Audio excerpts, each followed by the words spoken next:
जय श्री राधे गोविंद। श्री हरिदास हमारी लाडली जो हम सब पर अपनी कृपा दृष्टि सदैव बनाए रखे। आज हम इस वीडियो में पाप अंकुशा एकादशी व्रत की दूसरी कथा सुनेंगे। इससे पिछले वीडियो में मैंने पाप अंकुशा एकादशी व्रत का महत्व और कथा सुनाई है।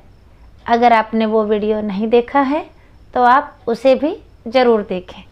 तो चलिए अब हम शुरू करते हैं पाप अंकुशा एकादशी व्रत की कथा। अर्जुन ने कहा, हे जगदीश्वर, अश्विन माह के शुक्ल पक्ष की एकादशी का क्या नाम है तथा इस व्रत के करने से कौन से फलों की प्राप्ति होती है? कृपया कर यह सब आप मुझे विधान पूर्वक कहिए। भगवान श्री कृष्ण ने कहा, हे कुंती नंदन, अश्विन माह के शुक्ल पक्ष की एकादशी का नाम पाप अंकुशा है। इसका व्रत करने से सभी पाप नष्ट हो जाते हैं तथा व्रत करने वाला अक्षय पुण्य का भागी होता है। इस एकादशी के दिन इच्छित फल की प्राप्ति के लिए भगवान विष्णु का पूजन करना चाहिए। इस पूजन के द्वारा मनुष्यों को स्वर्गलोक की प्राप्ति होती है। हे अर्जुन, जो मनुष्य कठिन तपस्याओं के द्वारा फल की प्राप्ति करते हैं वह फल इस एकादशी के दिन क्षीर सागर में शेष नाग पर शयन करने वाले भगवान विष्णु को नमस्कार कर देने से मिल जाता है और मनुष्यों को यम के दुख नहीं भोगने पड़ते। हे पार्थ, जो विष्णु भक्त शिव जी की निंदा करते हैं अथवा जो शिव भक्त विष्णु भगवान की निंदा करते हैं वे नरक को जाते हैं। 1000 अश्वमेघ और 100 राजसूय यज्ञ का फल इस एकादशी के फल के 16वें भाग के समान भी नहीं होता। अर्थात इस एकादशी व्रत के समान संसार में अन्य कोई व्रत नहीं है।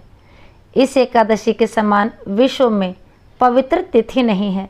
जो मनुष्य एकादशी व्रत नहीं करते वे सदा पापों से घिरे रहते हैं।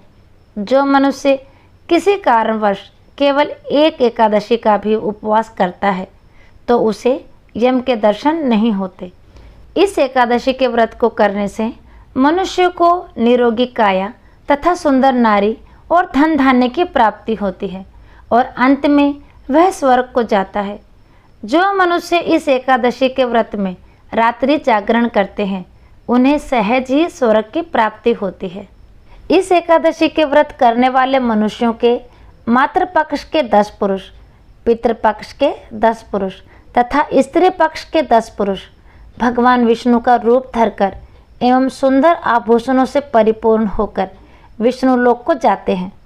जो मनुष्य अश्विन माह के शुक्ल पक्ष की पापांकुशा एकादशी का विधान पूर्वक उपवास करते हैं उन्हें विष्णु लोक की प्राप्ति होती है। जो मनुष्य एकादशी के दिन भूमि, गो, अन्न, जल, खड़ाऊं, वस्त्र, छत्र आदि दान करते हैं उन्हें यम के दर्शन नहीं होते। दरिद्र मनुष्यों को भी यथाशक्ति कुछ दान देकर कुछ पुण्य अवश्य ही अर्जित करना चाहिए।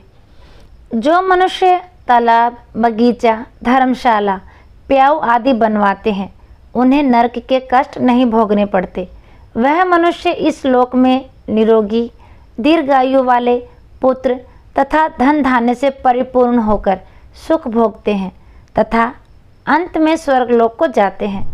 भगवान श्री हरि की कृपा से उनकी दुर्गति नहीं होती। कथा के अंत में सार यही है कि मनुष्यों को पापों से बचने का दृढ़ संकल्प करना चाहिए। यूँ तो भगवान विष्णु का ध्यान स्मरण किसी भी रूप में सुखदायक और पाप नाशक है, परंतु एकादशी के दिन प्रभु का स्मरण कीर्तन सभी कलेशों एवं पापों का शमन कर देता है। तो आज का वीडियो यहीं तक। आप सभी को पाप अंकुशा एकादशी की ढेरों शुभकामनाएं। फिर मिलेंगे अगले वीडियो में। तब तक के लिए सभी को प्रेम भरी राधे राधे।